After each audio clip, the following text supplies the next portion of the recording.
We're going to learn about the Berlin Wall today. Now, admittedly, I don't know anything about the Berlin Wall besides it was in Berlin, and it was during the time that there was a separation between East Germany and West Germany. I found this video right here called How the Berlin Wall Worked by the channel called Neo, which I'm pretty sure I've done videos by this channel before. It sounds, that name sounds very familiar, so I'm going to go ahead and subscribe, and I'm going to go ahead and hit like. You guys should probably do that too. The links to this original video will be in the description section. So, because I don't know anything about the Berlin Wall, I Googled it, went on, Wikipedia here, and it says the Berlin Wall was a guarded concrete barrier that encircled West Berlin of the Federal Republic of Germany, which is West Germany, from 1961 and 1989, separating it from East Berlin and the German Democratic Republic, which is East Germany. It says construction of the Berlin Wall was commenced by the government of the German Democratic Republic, which is East Germany, on the 13th of August, 1961. It included guard towers placed along large concrete walls, accompanied by a wide area, later known as the Death Strip, that contained anti-vehicle trenches, beds of nails, and other defenses. The primary intention for the wall's construction was to prevent East German citizens from fleeing to the west. I'm confused because it says it was commenced. So construction was commenced by East Germany, but it says it encircled West Berlin. So basically, is that saying that the East German state, country, whatever, put a wall around West Berlin, which would have been in the next country over? So you got West Germany, East Germany is two separate countries. So East Germany put a wall around West Berlin to keep their people from fleeing to the west. So I'm kind of confused on that, but we're going to find out. Hit like and subscribe. Imagine having to split a city into two completely separate parts. Roads that used to connect are now dead ends. Your job on the other side of the city inaccessible, and the neighbor across the street that you used to see daily, you will perhaps never speak to him again. The Berlin Wall did exactly that, separating East and West for almost 30 years.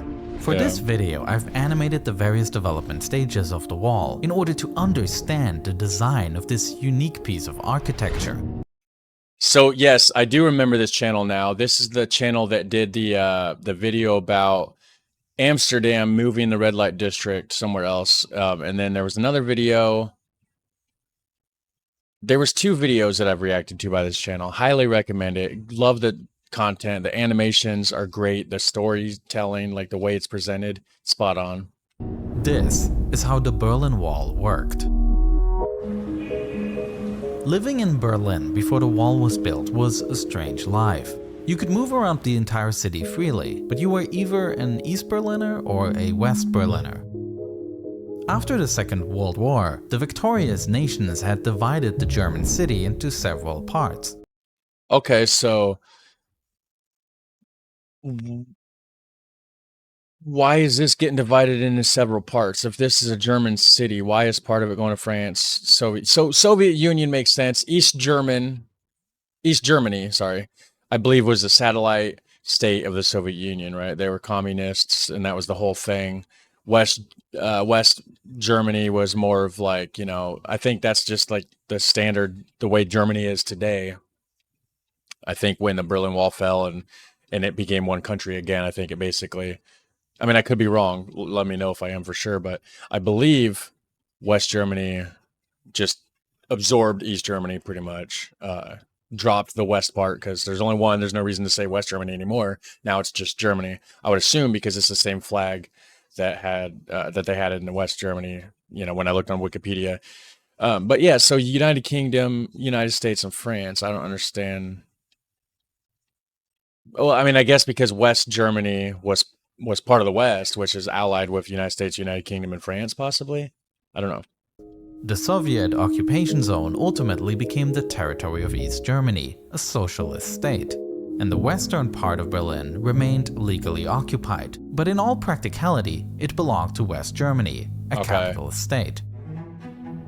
Socialism and capitalism, two different nations, and even two different currencies, separated only by streets. Ostmark and Denmark. Trains connecting the different parts of the city would make announcements. Next station, last stop in the eastern zone. Many people lived in one part of the city but worked in the other. Okay. East Berliners took jobs in the West in order to benefit from the stronger currency, while West Berliners got their haircuts in the East at prices that were much cheaper to them. And in a way, both systems tried to outdo the other. In West Berlin, a multitude of stores sprang up on the Kurfürstendamm Street, shop windows filled with the latest brand name products of Western consumer culture. While just a few streets away in East Berlin, there was Stalinallee, a street that was transformed into a boulevard full of buildings in the style of socialist classicism. But this open coexistence of two systems wouldn't last long. Yeah, I bet it was a weird place to live, with it being so drastically different depending on what part of the city you're in. On the 13th of August 1961, Berlin woke up to a divided city. The East German government closed the border, which means that families were split apart. Though officially stating that this was necessary to protect their country, it was an effort to stop their own citizens from fleeing to the West, where opportunities, wages, and freedoms seemed greater. Yeah. At the start, this was just a wall in name. It mostly consisted of fences and loose pieces of barbed wire, manned by guards. There were some unguarded stretches, and it was even possible to jump across. To make escaping more difficult, construction immediately began on a more permanent wall, made out of concrete and topped off with barbed wire coil around a Y-shaped metal arm. But this is not how the wall looked everywhere. A shortage of building materials meant that in the first years, just 10% of the border was built like this. And there was another issue. Sometimes the border between West and East Berlin went straight through housing blocks, houses that now had to become part of the wall. The East German authorities forced people out of their homes and filled the windows with bricks. So houses became part of the wall? Is that what it's saying? So just the wall, they just didn't care what was in the path. It sounds like they're just right through. If there's a house there, well, we're just going to destroy part of the house and just build the wall anyways. Is that what I'm getting out of this? Let me see here. These forced people out of their now had to become part of the wall and straight through housing blocks. Houses that now had to become part of the wall. Yeah, The wow. East German authorities forced people out of their homes and filled the windows with bricks. So they couldn't even look at the west? Sometimes, however, they would forget a window. On August 17, 1962, Peter Fechter discovers one such house, making up part of the wall. Peter is frustrated with the East German government as they won't let him see his sister that lives on the other side of the wall. Together with his colleague Helmut, he fantasizes about an escape to the West. The two of them see people inside the house, and in order not to be noticed, they take off their shoes and quietly creep in. What I don't understand is if I thought that they made people leave the houses, right? So if they made people leave the house and then the houses became part of the wall and everything, how did the people from East Germany see the window? Wouldn't the window that got missed be on the West German side? And wouldn't houses be empty? So like, why would there be people in the houses? I don't know. I'm confused here. I guess I'll find out. By sheer luck, they quickly find the open window, and from here they have a clear view of the road to freedom. A fence, then a clear strip, and finally a wall. It seems doable, except for the fact that they are in plain sight of the nearby border guards. Yeah. Suddenly, they hear voices behind them. So is it kind of like a DMZ zone, like where you have like the no man's land kind of in between?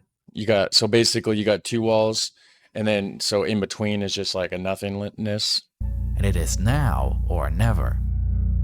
Peter and Helmut jump out of the window and climb the first fence. Then they are spotted, and immediately the guards open fire. Helmut dashes across the strip through a haze of bullets. Oh, As he geez. scales the wall, he looks back and he sees his friend Peter frozen in place. The guards are closing in further, and they will have a clear shot soon. Helmut screams, and Peter finally springs into action. He makes it across the strip, but as he jumps up to scale the wall, he is hit mid-air and slumps down. Love the animations, guys. I'm telling you, check this channel out. The videos are great. Helmut can't help his friend. An entire 50 minutes passes as a crowd of onlookers gathers to see Peter lying on the ground, slowly dying at the base of the wall. Jeez. Tragic stories like Peter Fechter's were widely covered in the West. But for the East German authorities, the only lesson learned was to increase the wall. Over the course of decades, the wall is consistently upgraded, with more and more increasing security features. What once was a single wall soon became a brutal border strip, cutting the city further and further apart.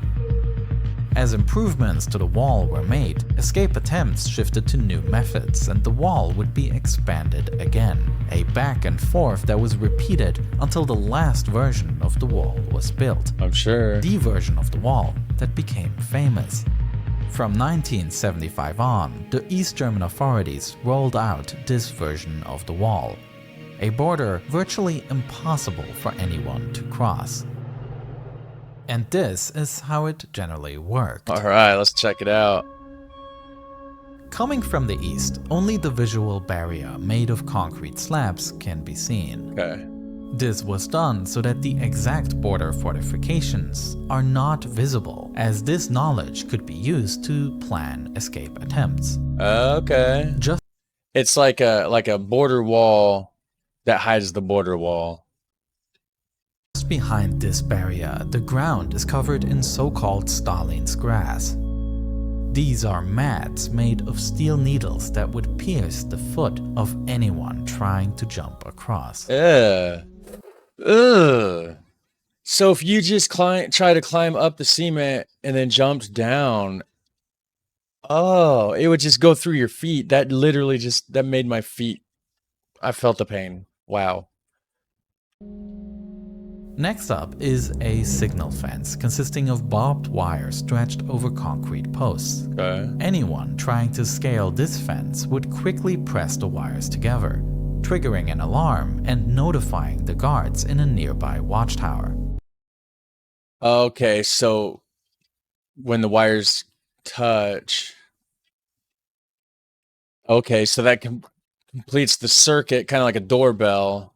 Okay. Watchtowers were manned 24/7 by 2 to 5 soldiers. These soldiers had a clear view of the whole border, with orders to shoot anyone on sight. Sounds like the North Korea, South Korea kind of border situation, slightly. Trying to use brute force to break these sections would not work either, as behind the signal fence are several rows of tank traps, barring anyone from driving through with a vehicle. In the middle of this border zone is a path for soldiers to patrol the area, oftentimes accompanied by dogs. Jeez. And behind this is the so-called death strip, a stroke of dirt stretching for miles in every direction, in full sight of the guard towers. Hiding is impossible, and if anyone somehow made it past here, they reach a part that is easily recognizable: the wall facing the western side. In contrast to the old wall, these elements had a foot-shaped bottom, which meant that no holes in the ground were needed for their construction. And instead of barbed wire on top, there were now pipes made of asbestos concrete. These pipes provide... And they didn't even know at the time that asbestos was very highly cancerous. provided stability for the wall elements, and the East German authorities also hoped that they would decrease the prison camp feeling of the previous wall. But this was not the only reason for the change. The new concrete used was extremely smooth, with nothing to grasp onto.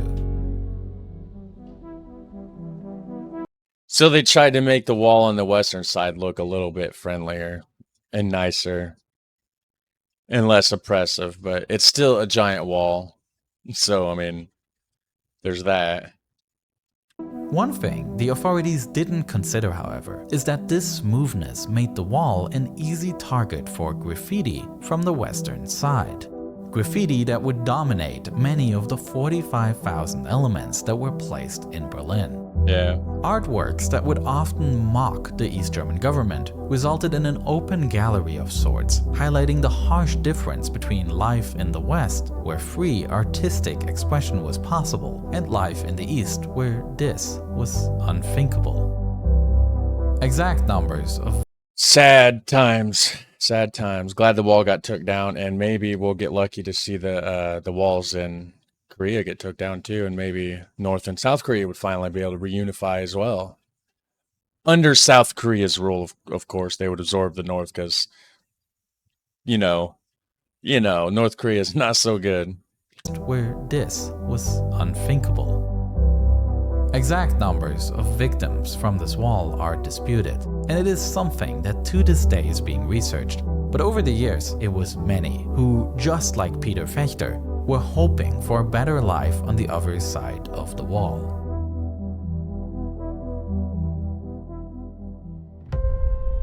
But the Berlin Wall was only a small part of the division of Germany. In addition to Berlin, the whole country was also divided into two parts, and some people made daring attempts, risking their lives to try to get to freedom. It didn't really say, because in the description on Wikipedia it said that it encompassed West Berlin, making it sound like it just circled them in, like it was like they, you know what I mean? I don't think that's the case. I think it's just a wall going up the middle to separate one side from the next. Or at least that's how the video portrayed it. So if anybody knows anything else about that, could you let me know? Because I honestly have no clue. And, when you got conflicting information, like a video that portrays it just being a wall that separates the middle versus Wikipedia that, implies that it was completely encircling West Berlin. It's hard to really, I don't know what's true. So luckily, there's a lot of Germans that watch my stuff. So if one of you guys could kindly let me know down below, that would be amazing. And I'll probably end up watching some more videos about this sort of thing, actually, because this is pretty interesting. For example, the two friends Günter Wetzel and Peter Strelzik, who wanted to build a better life for themselves in the West. And after coming across an article about hot air balloons, an insane plan was born. The two decided to build their own homemade hot air balloon to escape across the border. Nice. After everything is sewn together, the burner is started and the balloon takes off. That's a good idea. Escape by hot air balloon. This is great. But then, immediately after taking off, a huge hole is torn in the top of the balloon, and they could crash to the ground from over 6,000 feet. Ooh. That ain't good. I made a complete video about this spectacular balloon escape, with some of my most elaborate animations and illustrations. Really? And I was able to interview Günter for this project, who and it's probably on Nebula or whatever that streaming platform is that this person was promoting. Which I really kind of want to get that. I mean, the more I see stuff that's advertised that's on that platform, the more I'm like, man, I kind of want to get it because I want to see this stuff. Told me how the daring escape attempt went. Hold on. Who told me how the illustration. He interviewed. Hold on. He interviewed one of the guys. Is that what he's saying? The spectacular balloon escape with some of my most elaborate animations and illustrations. And I was able to interview Günter for this project, who told me how the daring escape attempt went. Plötzlich kamen vom Boden 3 Scheinwerferstrahlen auf uns zu. Und nach kurzer Zeit ist auch unsere Flamme ausgegangen. This documentary is part of my ongoing Nebula original series Underexposure, in which I create higher budget productions, such as my video about the Bin Laden raid, with detailed animations exploring how the raid unfolded. Yeah, the animations on this channel are just immaculate. Like I love the style. I really recommend this channel, guys. Like I couldn't recommend it enough. Like this is great. And I wonder how much Nebula actually cost. I mean, I'm sure he's going to tell us. Or my video about the Tenerife disaster, the worst aviation accident that ever happened. Really? Videos that are not made for the YouTube algorithm, but unrushed storytelling. Nebula Nice. is a creator-owned streaming service where the likes of Johnny Harris, Wendover Productions, Real Life Lore, or the present I've watched all the, except present past, I'm not sure. I've watched Johnny Harris, Wendover, Real Life Lore. Yeah. past post their videos early, ad-free, and create higher budget originals. The present past actually wrote the script for this very video with me, and he has his Nice. own fantastic video out about all the different borders in the world, which I would highly recommend checking out. So go to nebula.tv/neo and make sure that you use that very link so that you get 40% off on an annual plan. 40% off, guys. Nebula.tv/neo.